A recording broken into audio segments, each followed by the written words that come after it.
Hey, everybody. Okay, so Caleb and I were able to get back to having some conversations and hitting record. Um, we are going through the series by John Vervaeke called After Socrates, which is coming out 1 or 2 episodes a week. And so as we go through each episode, we're just going to get on and have a conversation. And it may or may not line up exactly with what's the content of Vervaeke's lectures.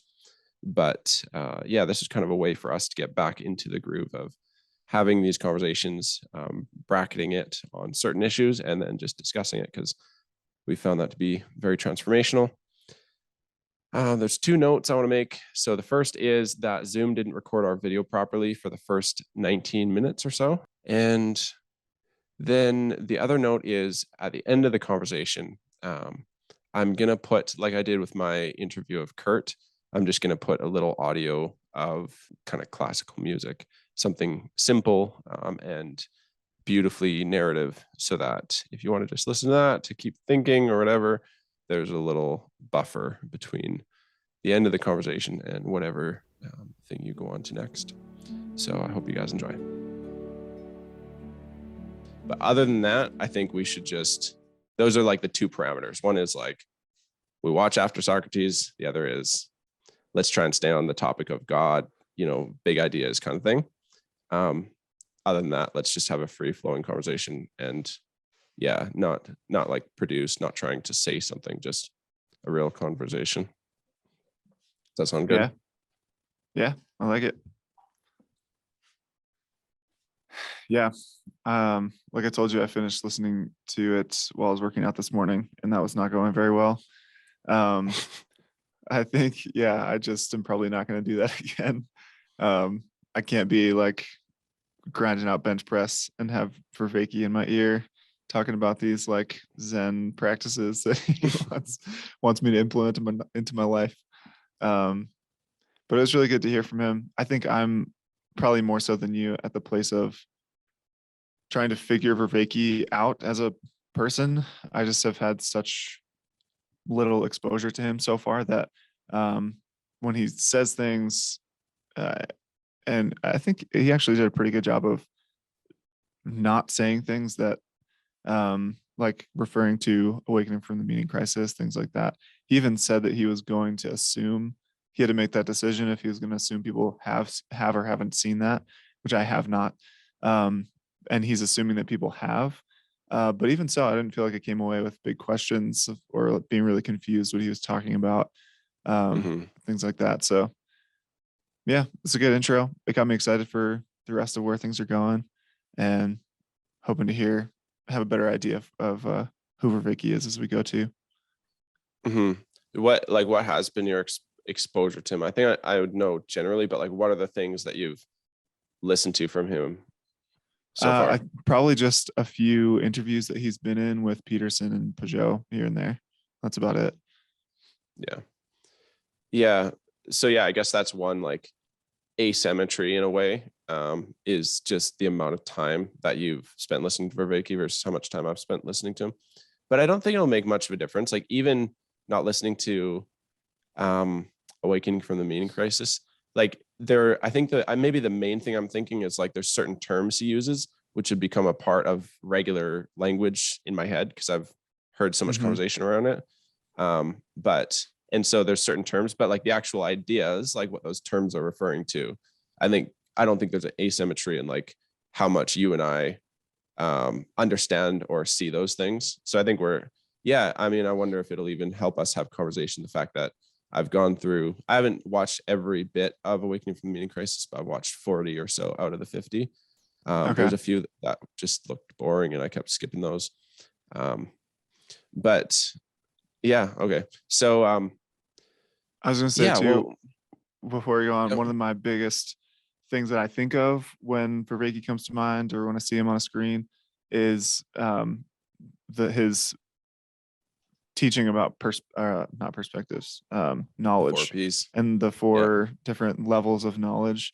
And so I think just as a concept, that's probably the number one thing that I've been impacted by from Vervaeke, even with really limited exposure. I don't remember if that came up in one of those interviews that I saw, or maybe I have watched a couple Oh, I'm sure lecture yeah, you've things, probably seen but it a few times. yeah. Do you want to explicate that just for the sake of the conversation? The four P's. Um, I mean, so the two, I think the bookends, the first and the last are propositional and participatory. Is that right? It's like the Yeah. shallowest to the deepest.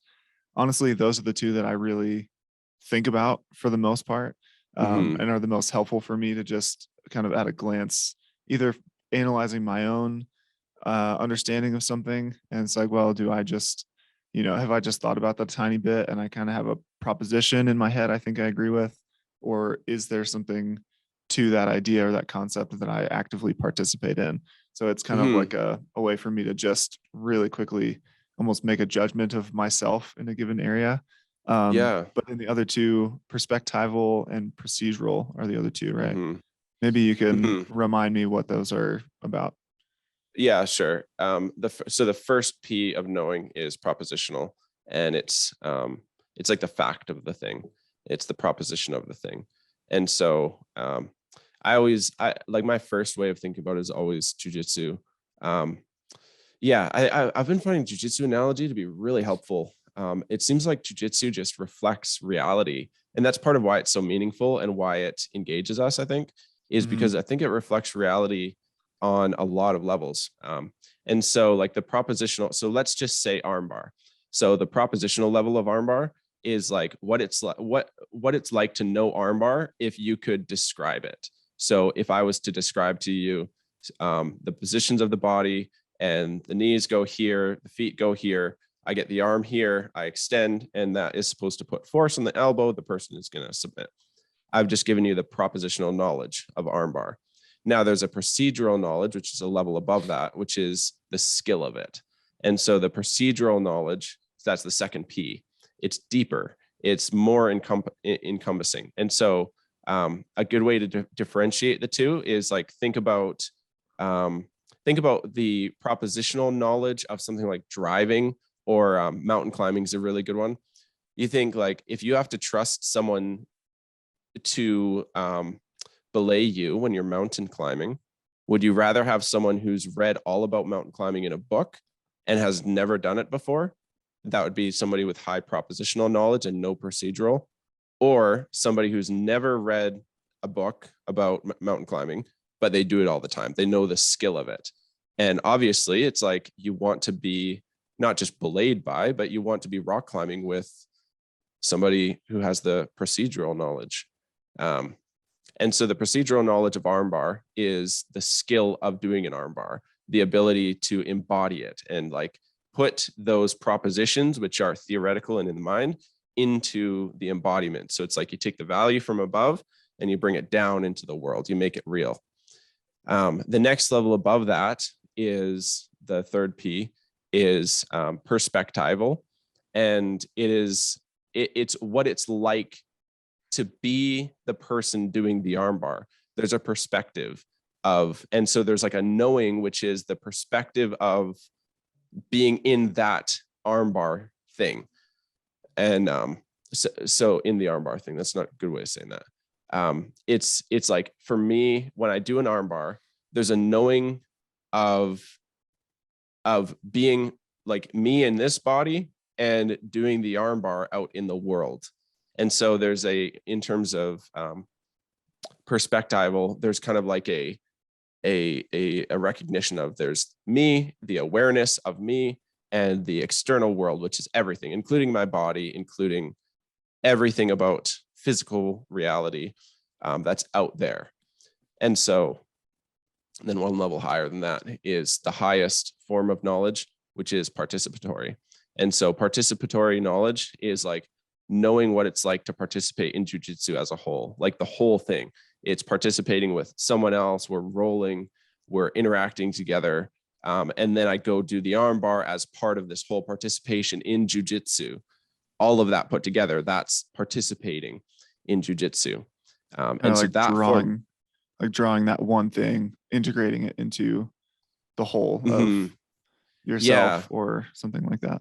yeah, and that scales up and up and up, and we can hopefully, I think the Christian hope is that we can participate in all of reality in a proper manner. And so, yeah, the armbar is a good example for participating. But I think another way, a really good way of thinking of knowledge, the highest form of knowledge is basically love, which is like I know Shawnee, my wife, I know her through participating with her through all of this life. Like if it wasn't for so much of us participating, we wouldn't have the love and the knowledge of each other. And so like in scripture, they spoke of like the relationship of marriage as a relationship of knowing. Oh, look at that. So free meeting will end in 10 minutes. Okay. I guess what we'll do, that was quick. So I guess what we'll do is it's 20-minute sections on Zoom here, unfortunately. So we'll just stop, send a new link, and then I guess I'll put them together after that. Oh man, that sucks. Okay. Oh well, 20-minute sections. It won't be that hard. Huh, that's interesting. It says 40 minutes on my side. I wonder if it's different because you're in Canada. Inflation. Okay. Can't think of any other reason. Okay. So what I was gonna say is like I think that so I've just given the very big, strong description. That's a good spot to start. We're talking Vervaeke, of the 4 Ps. And I think that that's the core of his work. And so the idea of what Vervaeke wants is to move people out of propositional knowledge into participatory knowledge of the good. And so that's whatever good you think is good. You want to be not just thinking the theory of that good, you want to be participating in that good. And then that's how you go from like white belt up to black belt. And so I think that's what this series is after Socrates. And so I think that this is really helpful for our conversation about fundamentalism, because I think fundamentalism could be the problem with fundamentalism is that it's too propositional and not participatory enough. And so I think that should help us talk through our issues that we're trying to figure out in terms of Christian fundamentalism, especially. Yeah. There's something so powerful. And he talked about at the beginning, I think right almost at the very beginning, he talked about Plato being a wrestler and Socrates being a soldier. And there's something about that that just resonates so deeply with me. I think, part of that is growing up in different Protestant expressions of Christianity as a kid and feeling like that was always, even as a young kid, like pretty young, being able to see like there's just kind of a disconnect here. Like why why is the most substantial part of our life as a Christian community, why is it getting together on a Sunday morning and like not talking to each other and listening to this one guy on a stage talk about his ideas, like what we should all do with our lives? It's like, this feels weird. And I think I just grew to be able to articulate that more and more clearly. What? Oh, it's just a good call. It feels weird. I agree. That's all. Yeah, it does feel, I don't know, it's the best way I think I can say it. Feels off or feels kind of like not the way it should be or incomplete at the very least. And I just love, for some reason, the idea of thinking about Plato having all these ideas and big things that he's thinking about, but then at the same time it's like, all right, see you later this afternoon, and I'm gonna wrestle you, pin you to the ground, and it's so work good. Everybody working on their body and their actual like embodied understanding of also a practice that they participate in together. And so I think from a Christian perspective, I've just felt so hungry for that and figuring out what that participation looks like. And I just have become, I think, less and less interested in like being right on a propositional level. And I have come to value more and more the participation level. And so when I'm talking with somebody and they've got these very clear cut and often kind of fundamentalist, consistently fundamentalist opinions, I just don't really put a lot of weight into that. And I enjoy having deep conversations, as deep as you can be, I guess, on a propositional level, and discussing things. And like we're doing right now, we're talking about concepts and ideas. Um, but I think if there's not something in my life that I leave that conversation and it leads me down a path of growing towards the participatory uh, side of that knowledge spectrum, then it feels empty, and it almost feels kind of fake and even fraudulent in a way. Totally. Yeah. Yeah. There's a disintegration between the levels. And I think, like you say, like kids can see that. I think kids have a way of perceiving that. I think it's just maybe we've just put blinders on and blinders on and blinders on as we grow, like out of fear or whatever, out of, because we need to, we need to have rules. So we just Mm-hmm. like trust the rules too much or whatever. And then when we're adults, it's, you can't even see it sometimes. Like you're just in that narrative. And that's like the problem with, um, yeah, it's the problem with a lot of having a conversation with a lot of people who are fundamentalists. It's like, no matter what you say, even if what you're saying is, hey, let's do participation, let's not do proposition, they Mm-hmm. just take the words you're saying and put it into their way of life, which is more propositional. But I want to be careful also not to scapegoat fundamentalism or something like that. Like there is a way in which it's kind of necessary as the first rung, like you always have to have, there is always, just like in jujitsu, there is always, even though, the higher models of jujitsu, we never have perfect jujitsu modeled in the world because, that doesn't exist. But what we have is like black belt level, which is higher than white belt for sure. Black belt is closer to the ideal of jujitsu than white belt. Mm-hmm. But like, but still, even though we have black belt out there, most people are white belts. Most people don't even get their first stripe, and they Mm-hmm. live their whole life like not actually going up Jacob's ladder, which I think is a good way to look at it. So yeah, but like I say, like I don't want to scapegoat the fundamentalism, because I think everybody needs to kind of start there. Yeah, I think that's a really good point, and it's something that I think, because of my own personal experience and my emotions attached to my own personal experience, I don't know quite exactly how to speak about it or even how to conceptualize it. But I think, yeah, I was telling you recently something along those lines, and I think it's important what you're saying. Um, but I don't know how to do that practically. I mean, it seems like in one way, it feels like fundamentalism. I know we're kind of drawing crude terms that we haven't clearly defined, but um, that feels like a lower level in some ways to me than some other things within the realm of Christianity. But it is also the level at which everyone can participate. And that's important. Like, we can just talk about jujitsu this whole time. Like at a gym, it's really important for people to be able to come in the door and put a belt on that's white and has no stripes on it and just go for it day one. I mean, I don't remember if I had or yeah, I think I did have live rolls my first day at the gym, because we had already been rolling and they knew that. But for a lot of people, they mean that might be just watching for the first few times. It's like I listen Mm-hmm. to the instructor, I do my best to figure out how to do the drills, and then I just watch the other people do their thing. And Mm-hmm.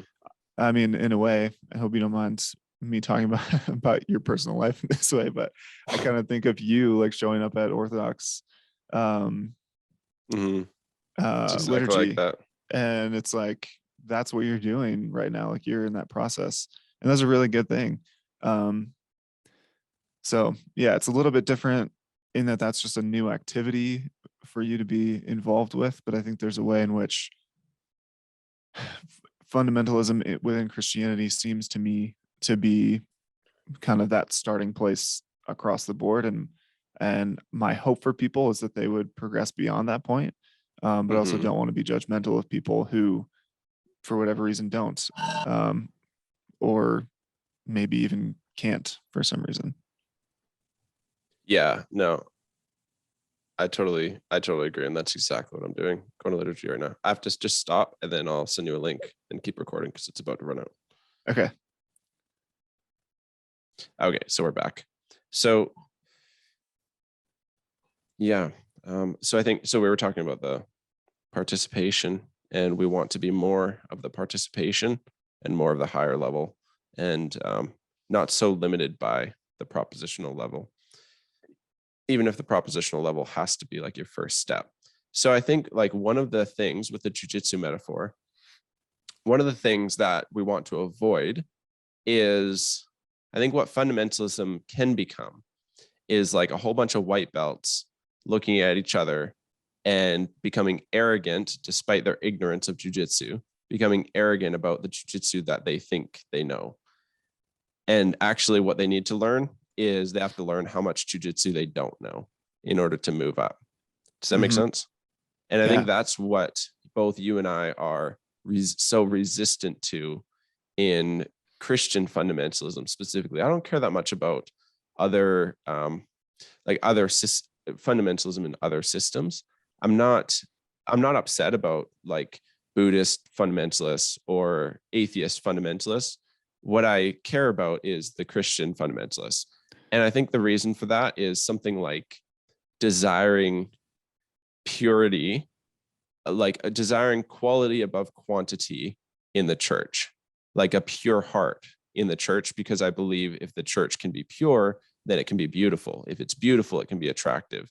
And that's what we need. Like, I think that's what can save the world, is that Mm-hmm. beauty being present. And when you look at the church in the West today, like 9 times out of 10, you don't, the honest person or the child, or the person especially who's on the lookout for BS, um, is it like if you go around the world looking out for BS, you definitely find it when you go to most churches, and that's not good. Like, that's, I think, what we are not liking. Do you agree with that metaphor? Like, the arrogance that is, I think arrogance and ignorance go together. And I think that's super key. Like, that's something I really want my kids um, to have passed down from me, is like an alignment of, when you're being arrogant, it's because you are being ignorant. When you are ignorant, there's an option to either be arrogant and you end up kind of closing in and narrowing your world, or when you're ignorant, there's an option to, just like the whole after Socrates, just like the spirit of Socrates, there's an option to realize your ignorance, and there's an option to grow through the recognition of your own ignorance. And so I think that's the option in the Garden of Eden. And then that's the option that man is always given in every area, is like, okay, you are limited. What are you going to do about it? You are ignorant. You have lack. What are you going to do about it? Are you going to put yourself on a pedestal and say that you have the understanding, that you get to define the world? Or are you going to humbly say, oh, I am lacking, not just I have lacks in the world, and I'm a limited creature, but my understanding is lacking. And if I can figure out where I'm wrong and where my ideas of the world or my ideas of God are false, then I can become more wise.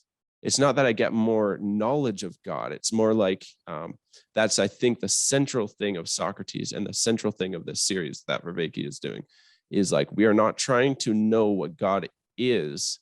We're not trying to get a knowledge of God where we can name him. It is actually the opposite. It's like a recognition that, no, I'm below him. I can't name him.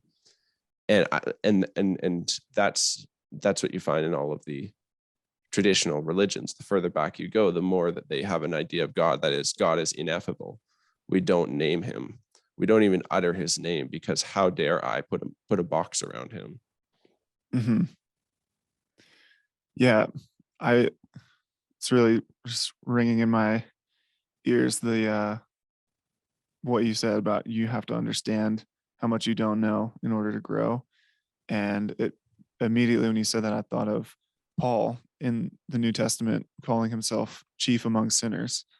And Hmm. it's like, well, is that really true? I mean, if you tallied up, just get so um, physicalist with it, you tally up every single mistake you make or something like that throughout the day. Obviously, no. I mean, he's one of the leaders of the early church, one of the most influential uh, early followers of Jesus. Um, but it was true to some degree in his own mind because he Hmm. understood how far away he still was. And so, for you look across the board Yes. in terms of their own perception, that was true. He was in his own mind, he saw more of the gap between him and God than probably a lot Yes. of less mature people saw between themselves and God. And so I think that's really something to aspire to, is the humility, to be able to say that. And so when I hear Protestant Christians mostly, I think it seems like, from my limited exposure and understanding, it seems like Catholic and Orthodox Christians have more of a it's more normal to have a reverence and a fear of God, and that ultimate respect. Then I think I hear some messages coming from Protestant camps of Christians saying things like, sin is something in the past. I'm a new creation in Christ, and I'm delivered into this new reality in front of me. And that's in the Bible. There's some truth in that, but it's not the whole picture. Um, Hmm. and so I think there's a part of me that is not interested in participating in shrinking the gap that I see between myself and God. I want to continue to grow that gap. I want to Hmm. see more and understand more of God, so that as I grow and mature, and the sin hopefully in my life becomes less and less, in a one true sense, I am progressing, and that gap is it's not shrinking because God is infinite, but I am genuinely progressing in my own Hmm. purification, sanctification as an individual. But the gap that I see continues to grow because I continually also grow more and more in awe of God. Yeah, that's exactly it. I think that's a great way to say it. You're reminding me of something Kurt said to me, not to me, publicly. Kurt Jemungal, I'm talking about, which is he was somebody asked him, through all of your study of philosophy, physics, metaphysics, looking for God, are you any closer? Have you figured it out? Have you come to any answers? And the analogy he drew was, he said, well, what's happened is I used to be swimming in about 3 feet of water, and I had a dim light, and I could see that there was more depth below me, but not much. I couldn't see very far into the depth. And as I've swam down and gotten deeper and deeper and deeper, my light has gotten brighter and brighter. What's happened is I'm way deeper now, but what I can see is that the ocean is way bigger than I ever thought it was. Like, I am exposing more depth. The deeper I go, I'm exposing more depth.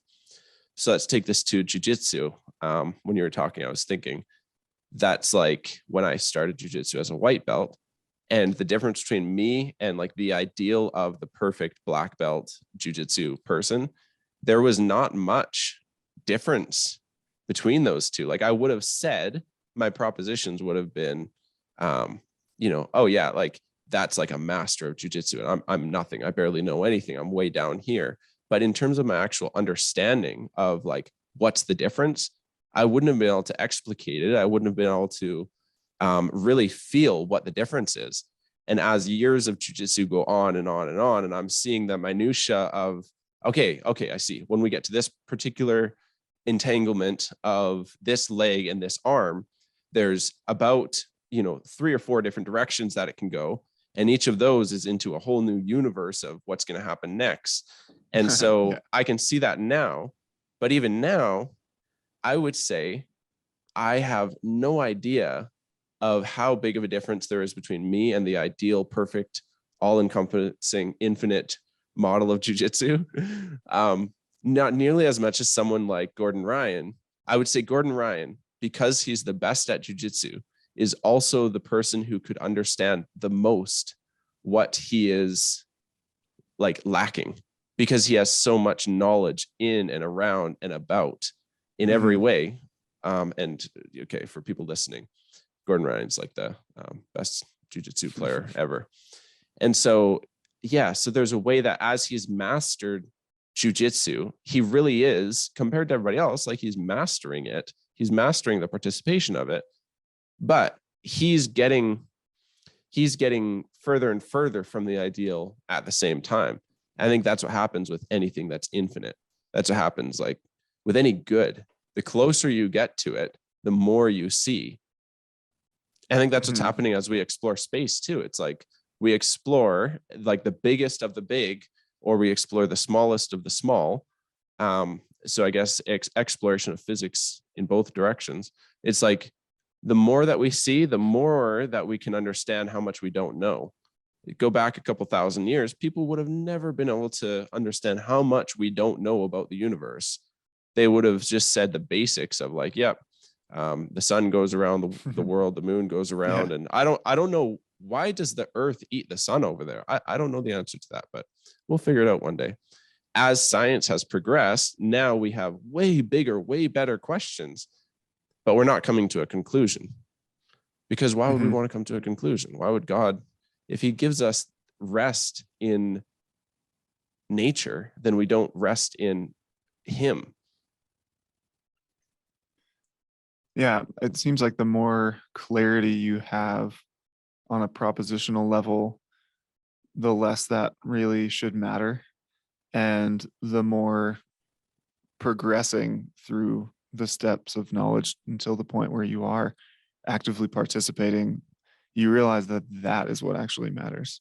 Yes. So I could, and I think this makes me think of, I don't remember who said this, but someone was talking about just the global rise of jiu-jitsu, and they were talking about how, like black belts used to mean something a little bit different than now. And they were talking about how there are plenty of black belts out there who absolutely suck. And so I think it's, I could progress potentially depending on the gym I went to, the setting I was around, the expectations of me. I could grow in my head knowledge to be a black belt propositionally. But what really should matter is my level of participation. Like, I don't know, to me, yeah, one day when I am a black belt in jiu-jitsu, I want to both be able to and have the expectation of winning. If I'm actually trying to you want to be a compete, real black belt.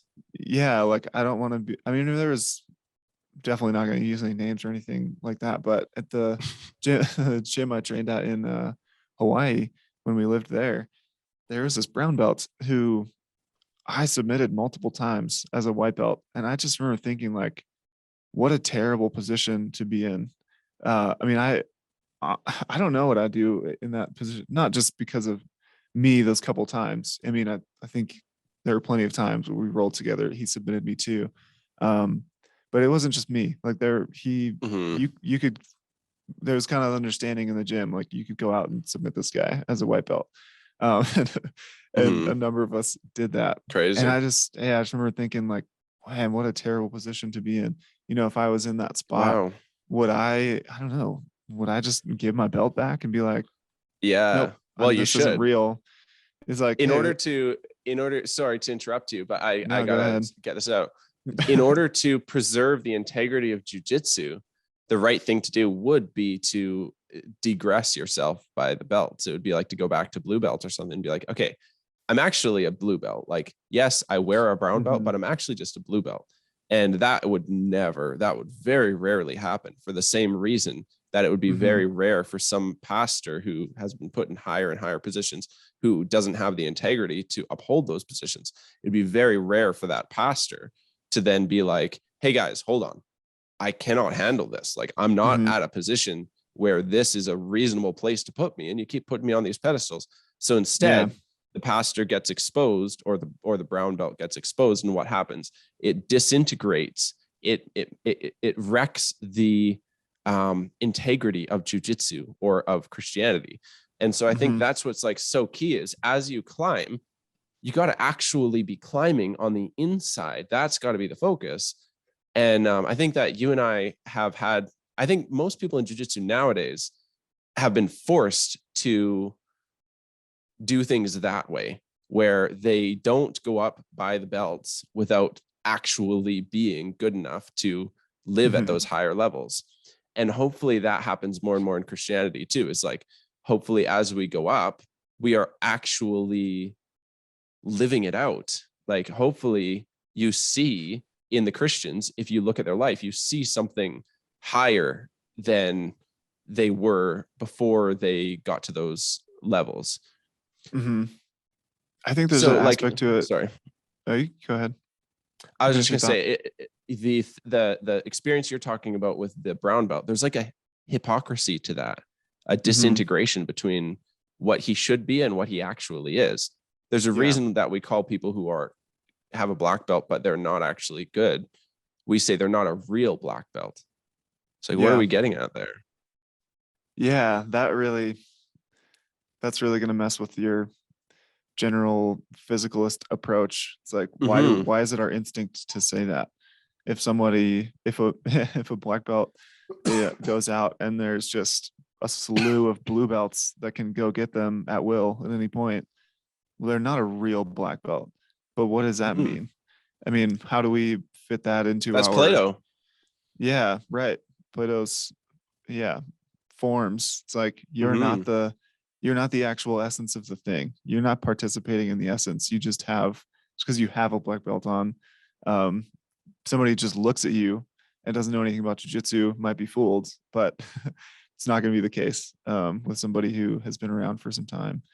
And I was going to say, I think there's another aspect to this, which feels sort of like an opposing idea. I don't know. Maybe I'll just say it. We can figure out how they fit together. But, like we were talking about growing, like the example of Paul calling himself chief among sinners in the same way, you know, as I progress through my own journey with jiu-jitsu, and that's a lifetime achievement and goal of mine is to be a black belt in Yeah, jiu-jitsu. yeah, yeah. So it's like as I get there, like I want to be a real black belt. I don't want to just Mm-hmm. like I don't want to just, I mean, I could go buy a black belt for myself online. I mean, they're there for the taking. That's not what I mean. I, I want to actually be that. I want to participate in the essence of what it means to be a black belt in jiu-jitsu. And obviously, I mean, that feels like it goes without saying, but I also at the same time want to, when I get there, and not that it's one destination you arrive at, but when I'm in that realm and in that territory, I want to also have more of an awareness of my weaknesses and more of an Mm-hmm. awareness of like, hey, if I'm not on top of my game, I mean, it's one thing if you're just training and it's like a friendly environment in your gym and you're trying out some new technique or something. I think there is something to be said for, I can remember John Danaher talking about, Jiu-jitsu um, coach. yes, the Gordon Ryan's jiu-jitsu coach talking about another one of the guys in their group, Gary Tonin. And he was talking about how he takes so many risks in training. And Gary Tonin is up there with, I mean, he's one of the best in the world. And he's not on the level of, the absolute top guys and Gordon Ryan, but he's in that realm of, you know, 1% of the 1% for sure. Mm-hmm. And he takes so many risks in his own training because he wants to try things and he wants to figure out how to get out of really bad positions as he's rolling. And so Danaher talks about how there are so many guys walking around the streets thinking of how they've like, oh, I've visited Mm-hmm. this gym and I submitted Gary Tonin. It's like, okay, well, you started with your a rear naked choke fully locked in and both of his arms Yeah. pinned beneath your legs, something like that. So it's like, okay, or he was trying something and Yeah. he's trying to Yeah. figure out what works and doesn't work. So I'm not talking about that, but I want to, if I was going to actually compete as a black belt against other blue belts, I want to be able to I want to win. I should be winning those. Hmm. Um, but I also want to be so aware of weaknesses. And so I think, as I continue to grow as a person, and hopefully my character is continually developing and maturing, um, I think that's something.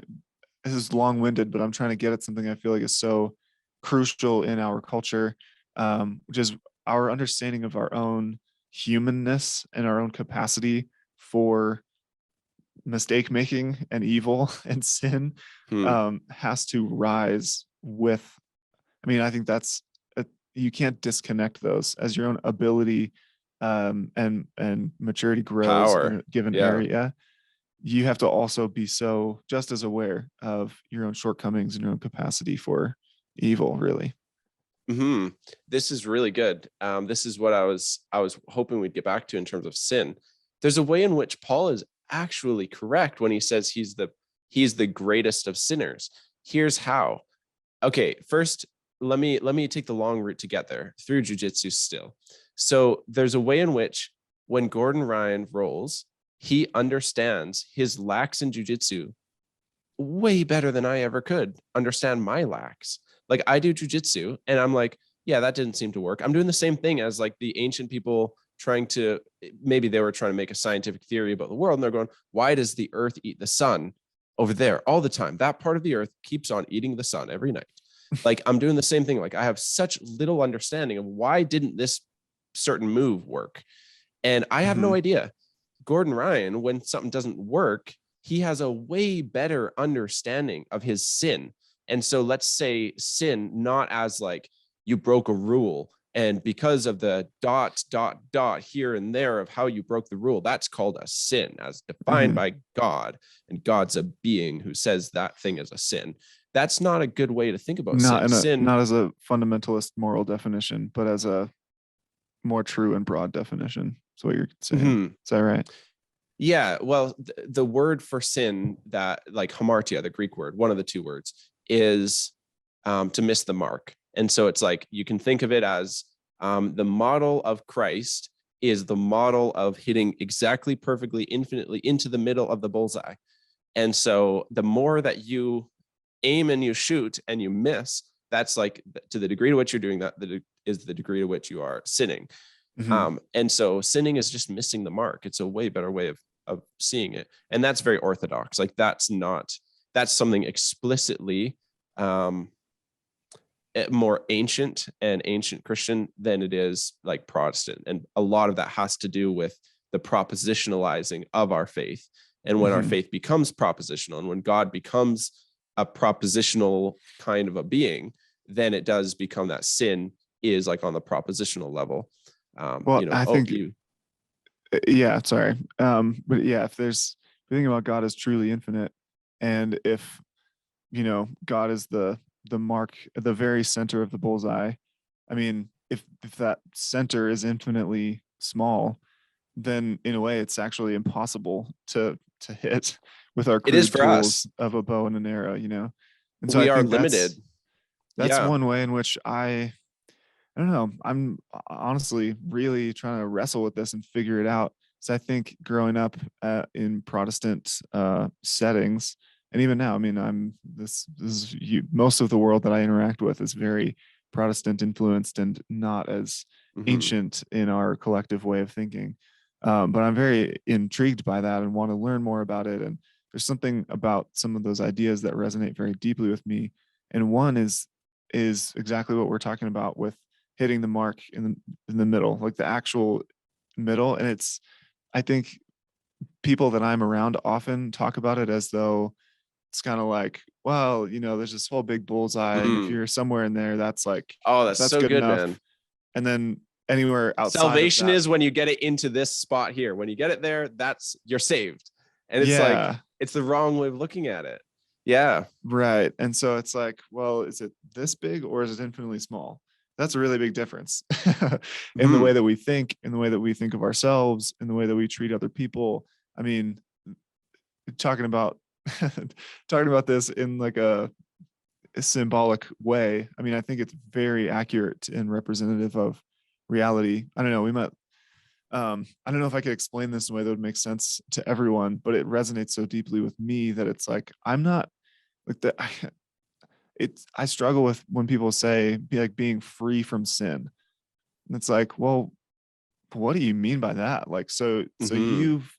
you've figured out how to just like hit that infinitely small target at the center of the bullseye every single time. Like, you're sure that there's no impurity in your motivation in why you did something, even if it's a really good thing. Because Mm-hmm. we can't also, it can't just be limited to our actions, because there are people, if you look at their life, it's like, well, yeah, wow, good for them. They're doing everything perfectly.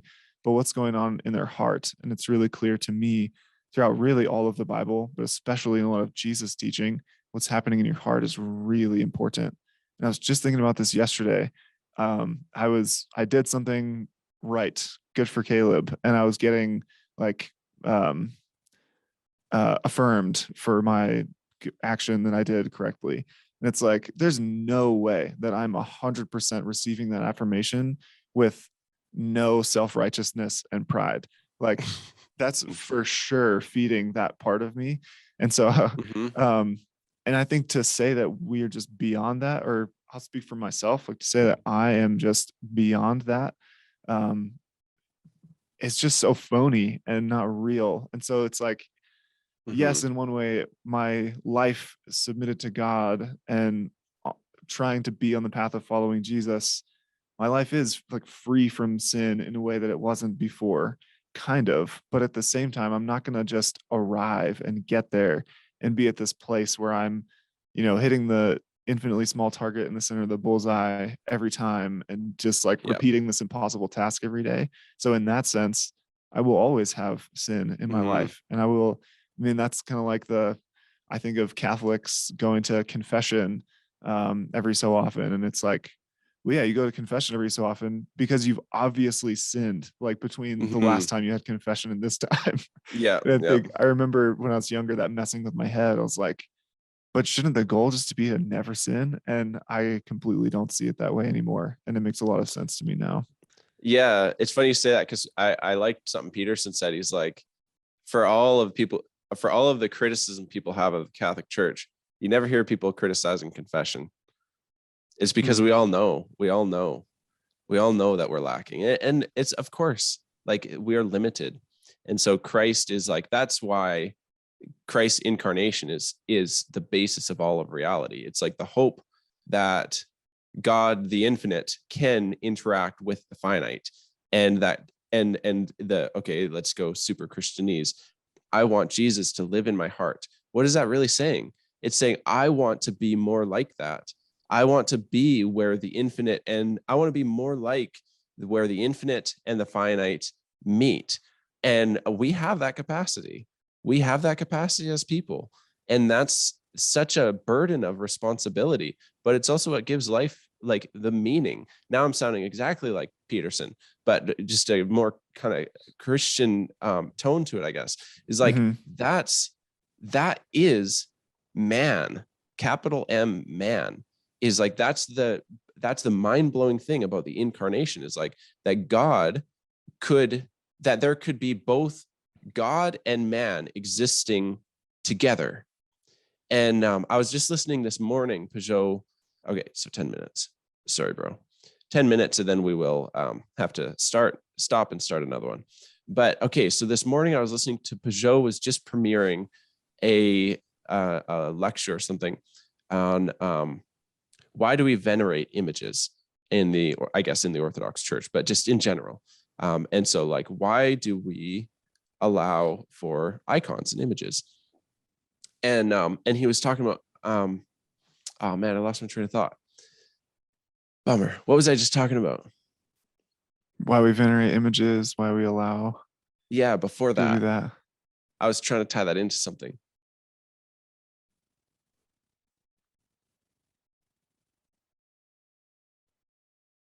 Worship. Why we worship, why we set our attention on things. Bummer. I lost it. Oh well. Ah, what a bummer. And then I was talking about Peterson. It's funny how these like thoughts can be like so right there, then just disappear. Um, but I was talking about Peterson, like the Peterson. Okay. Oh, yes. Got it. Okay. Nice. So that's why like the incarnation is so powerful, is because the incarnation is a hope that God and man can be together, that the infinite and the finite can interact, that we're not just in this finite, that there is something other than sin, that we're not just Mm-hmm. in complete finitude going out into chaos, that we can like consume ourselves. And so, okay. And so the hope is, what if the world that we're living in can be something other than just sin? What if there really is a way towards further and further towards the center of the bullseye? What if there really is a way to get better at jujitsu and we're actually going somewhere? It's not just arbitrary. It's not Mm-hmm. arbitrary. Like Gordon Ryan's level of jujitsu is not arbitrarily different from mine. No, it's better jujitsu. It's Mm-hmm. closer to the ideal. It's closer to the form. It's closer to the real thing. And so that is, so the thing that Peugeot said in the lecture was so brilliant. Um, he's like all of the, all like in ancient Christianity, you always have to be very careful about the name of God. You don't want to name God, but people always want to say like, can you make an image of God? And the answer is no, you don't want to make it like a painting or an icon of like God the Father, because you don't want to try and encapsulate the one, like the unity of everything. Don't try to put a box around that. Leave it at what he said in the burning bush. I am, or I will be that I will be. It's like, let's leave it at that. And that's as close as we can get. Being and becoming. Let's just call that God and not try and define it. But did God make any images of the Father? Are there any images of the Father that we can see? And Peugeot's like, yeah, it's mankind. Mankind is the image of the Father. We are made in his image. That's the thing. And so Christ is the perfect, he is the ideal. Like forget about Jesus Christ, the man, and strip it of its metaphysics. And I think that if if you believe that the world and the universe is logical, that there's a coherence to everything, that there's integrity, then of course Jesus Christ, the man, is this thing truly. But let's just not even talk about Jesus Christ. Let's talk about Christ, the anointed one, man, capital M, man. Could it be that man could be made in the image of God? That there is such a thing as a center to the target. And I think that's the very first thing that Christianity gives. And that's Platonism. It's like, it is just a recognition that the world that we exist in is shadows of a higher level. And that higher level is like, we have to get unchained from this spot where we're stuck, like in the parable of the cave. We're stuck in this chair looking at the shadows. We have to get unchained from these lower levels and unchained from the tyranny of our passions, and stop worshiping these lower level gods like self and sex and money and the passions that control us. Once we can become unchained, then we can get to the higher levels of reality, which are more real. I think that's the core of Platonism and basically the core of Christianity. It's the hope that there is such a thing as the incarnation. Yeah. I As you're talking, I'm thinking back to that podcast was released, I don't know, a year ago, more than that at this point. The Four Horsemen of Meaning, and Peugeot, Peterson, Vervaeke, and Bishop Barron. And I'm just thinking it's so important that those four guys, those four individuals, I think, represent very important um, concepts, very important values that, at least to me, seem to be um, some of the most relevant for where our culture has been and is going. Like right now in this moment, it seems like they're all so significant for different reasons. Um, like to me, I guess, um, you have Bishop Barron and Jonathan Peugeot, who are representing these ancient Christian concepts and are bringing them back into a popularity, really, I guess, or just common understanding. And I think they're reaching so many people, you and I included, who've just grown up without exposure to that very much. And then you have Peterson and Vervaeke, who are, there's no great way to say this, coming from a more secular standpoint in some ways, at least in the Mm-hmm. terminology they use. I think a lot of things that both of those men do are very Christian in terms of Mm-hmm. values and how it all fits together. But in terms of like the regular, how a lot of like Christian church go, I shouldn't even say Christian, how a lot of church going people who grew up that way would view them, coming from a different background on some level. But yeah, and then so in the same way that there's these very ancient and important religious concepts from Bishop Barron and Jonathan Pajot, there are these very ancient philosophical concepts that I think Vervaeke is bringing back into wide circulation and making them make sense to people Mm-hmm. who might not, like for me, I probably wouldn't be able to like really figure those things out or like Yep. draw them all out directly from those historical figures if it wasn't for someone like him. And so I feel like they're all giving access to those things at a time when it's so crucial for us to be remembering and bringing back into our lives those concepts that have been around for a really, really long time. And then Mm-hmm. Peterson, I feel like, is the one who's like, okay, now I'm getting all these ancient ideas, back in my mind again. Like, what do I do now? I feel like that's, Mm-hmm. to me at least, where Peterson comes in on some level, which is interesting because I started with Peterson and then learned of those other guys. Yeah. Yeah. But Same. it's like, well, what do I do? And, to actually take a step in that direction and to integrate those concepts into my life. And so I don't know, it's interesting. Uh, it sounded to me, and you've been through most of it, it sounded to me like Vervaeke was saying Awakening from the Meaning Crisis was much more of a kind of like intellectual deep dive into concepts. I don't know if he had actual practices that he recommended throughout that, but it sounds like he may also kind of be stepping onto that level of like, here are some things you can Hmm. implement in your life. Here's some practices you can do that may help you in order to start to integrate those ancient concepts that are really true and important and good into your life. Hmm. Yeah, I think he is his public image is going through that transformation. I think he's personally been doing the practice all along. Just give me Mm-hmm. 1 second. I got to stop the recording and then I'll send you another link. So here's what I was thinking and how we can move the conversation forward.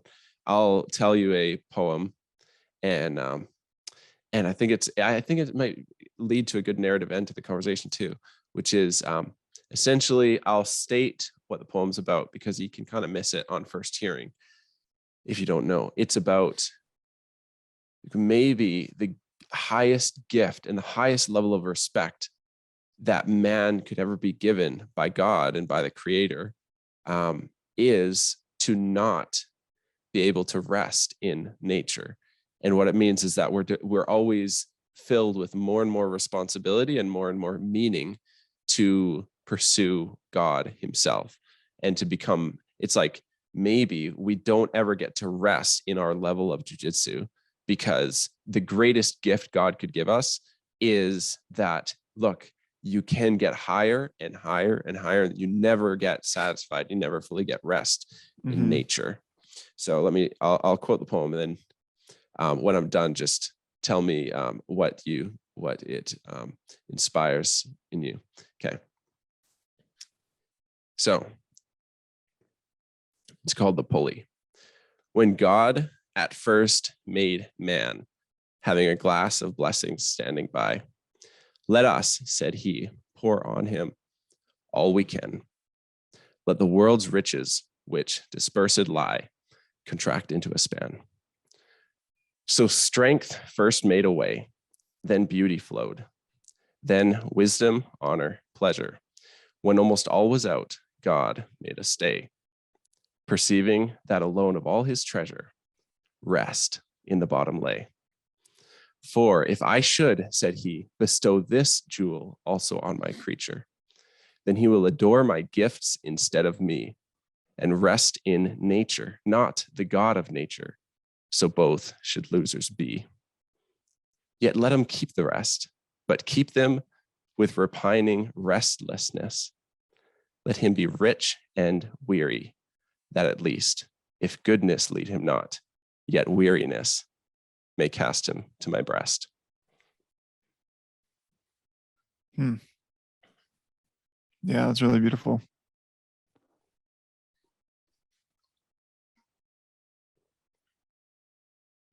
Honestly, the first thing that comes to mind is my grandparents. When you, as you were, well, a lot of things came to mind as you were reciting that, but yeah, my grandparents and just elders, I think in my own, not in a church sense, elders as in people that are much older than me. There seems to be a way in which you just kind of end up understanding some of the things that you can understand, but also needing to be so at peace with the things that you know you will never fully understand. And we've been talking about jujitsu examples a lot, and as far as Christian journey goes, but I think just life in general, we really are just finite, and there is a limitation to how far we can actually go. But I don't think most people realize that until a pretty good ways through their life. Like I think on average, we're probably starting to see that before a lot of people. I just think of how many young people, but especially young men, are filled with ambition and wanting to go and do things and accomplish things. And how many people in my life, thinking first and foremost of my grandparents, have come to a place where I see so many things in their lives that I look up to and I admire and seem amazing to me. But it's not being fueled by their ambition or it's not being at this point in their lives. They're not, people use the term like spiritual hunger, and I don't know, that looks different ways, I think, depending on who you ask. But I don't see that in them as like if you ask like, oh, who's like really spiritually hungry, I don't think of them. There's not as much like desperation or ambition or like reaching for something. There's just such a peace and a rest that they operate from at this point in their lives. And I don't know, as the last line's talking about weariness, drawing man, I think that if I remember right, weariness drawing mankind to God's breast. And I'm just like, man, I think that's kind of inescapable. I think you just kind of like either you die young, full of ambition, or you live long enough to just kind of have life sort of like draw you in and ultimately, into death. But anyway, yeah, that's really beautiful. There's a lot to that. We probably don't have time to go into most of the rest of it, but that's kind of my first reaction. Yeah. Can I ask if I understand what you're saying? So that like elder thing, that kind of elder wisdom, it sounds like what you are seeing the good in that, because there's both, like the way you described it could have been interpreted as like a apathy or like a carelessness or a nihilism even, and that's not what you are admiring. You're admiring the wisdom. And so there's a wisdom of having that, which is way better. And then the ambition, you said ambition, but actually I like ambition. Like I don't want that word to be, I think it's so key. I think Christ was the most ambitious man to ever live. But I think, can we change that word for like, when you see other young people running around in the world, the issue is that they're ruled by their passions. Like they're ruled by lower level gods. Like they're too polytheistic. They're worshiping money and sex. And so they're just like running around trying to appease those demons. Mhm. And like they're ruled by their passions in that way. And that's what we don't want to, we want to be as least like that as possible. Am I kind of getting it? Yeah, I think it's worth, yeah, that's a good catch. I think it's worth distinguishing to say like a misguided or a tainted ambition that can definitely lead you into some different pitfalls. And yeah, I think it came out that way in describing it because it is a it is a pretty hard thing to articulate, and I haven't thought about it enough to really be able to say it exactly how I want to say it. Um, but yeah, I think there is maybe one simple way to kind of think about the idea I'm trying to communicate is it seems like when we're young, um, we get so fascinated and so enchanted by the thought of accomplishing something. Hmm. And I think when we are, well, we can't say when people get old, it seems to me the people who get old in a way that I really admire grow into um, not as much of a desire to accomplish things so much as a desire to just be a Mm, thing and that's rest so in good. a thing.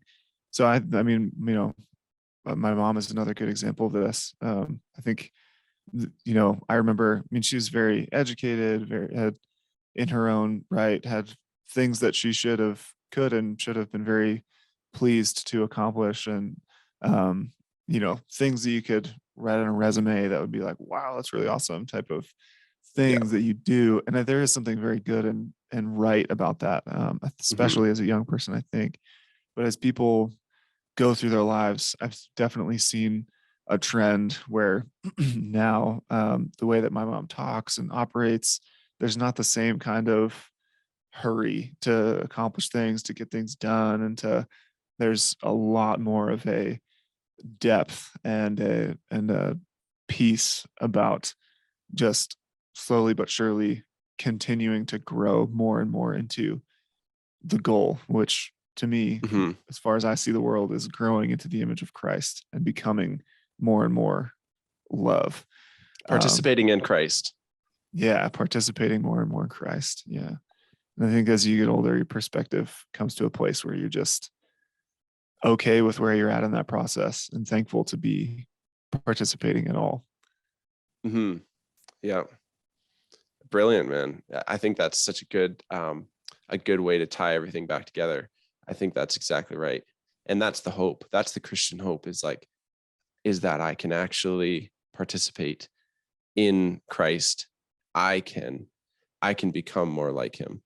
I not just, it's not just doing, but when you become it, the doing is connected. Like they're not, the two are not separated. Being Mm-hmm. and doing, they go together. And so it's not just about can you do these things? It's can you become more and more and more like him? Can you become better at jujitsu? Can you become a better archer? Can you get it closer to the middle? Yeah, and Christ is the infinite model of that, and that's why we gaze at him. That's why we worship him, because Mm-hmm. we desperately want that. That's what I want. I don't want to be ruled by my passions. I don't want to be investing into something that's self-consuming. I don't want to be feeding the dragon of chaos. I don't want to be trying to get a bunch of money and then for what? So I can buy stuff so that I can need more money so that I can just go serve that lower level God until I die. No, I desire to be a part of something infinite. I think that's salvation. I think salvation is better thought of as saved used to mean healed.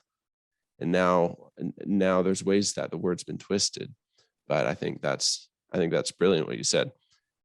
The goal is to participate. So, Mm-hmm. man, I think that's a great. As much as we didn't talk much about Vervaeke's episode. We basically had the same conversation as he did for his whole lecture. It's like this is the goal. It's to understand our own ignorance more, so that we can participate in the higher and higher ways of being. Yeah. Yeah, I'm excited to see how he continues to lay out some practices. I'm assuming most of the ones he lays out will not be ones I'm familiar with. Hmm. So I I told you I was listening to it at the gym this morning, and so he's talking about the centering thing, and so I'm like in between my sets of dips, like rocking back and forth. I'm like, yeah, that must feel pretty good. So I think that yeah, I think that there are some things that I'm not familiar with. He's going to talk about. I'm excited to hear what they are. I'm excited to participate in those practices. And yeah, I think as two guys with Protestant Christian backgrounds, there are some physical things that we do, ways that we're invited to participate um, in church and other things, but um, definitely limited. I think when it comes to, especially it seems some of the Eastern traditions are a a little bit better at figuring out practices like this that actually help draw you in. So yeah, I'm excited Hmm. to hear from him and see where the series goes from here. And I'm excited to keep talking to you. It's really nice to be able to actually talk as face to face So as nice, is man. possible, not not being in the Yeah. same place.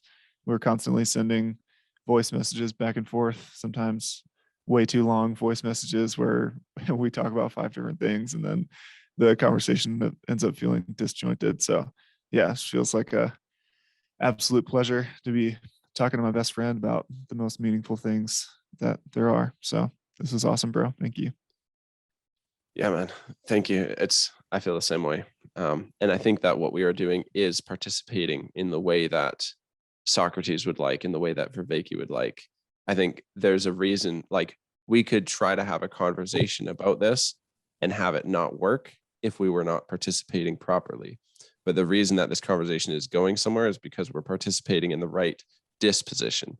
And so I think what we can do, what we can focus on, I think this is what I should focus on in these conversations, is to get the disposition right, not the propositions first. It's not about saying the right propositions. It's about having the right disposition towards the ideas and towards the world. And in as much as you and I have the correct disposition, we're able to have a conversation that's transformational. And I feel like that's what's Mhm. happened here. So I think we are, this is a practice. This is like a practice, what we're doing right here. Yeah. So Yeah, I totally agree. And it definitely can't be about having the right propositions for me because I don't I don't think I have them. I don't think I've landed on them. So um yeah, really great to be trying to hone in on them, be in that mode of tracking like Vervaeke was talking about. I feel like yeah. we're, in the way that he's set the series up, like we're tracking after Socrates kind of. Feel like these conversations, my hope is that we're tracking after Christ ultimately, and Socrates is a help to that end. Hmm. Yeah, like Kierkegaard says, I follow Christ, but Socrates is my teacher. I think Hmm. that's true for all of Western Christianity.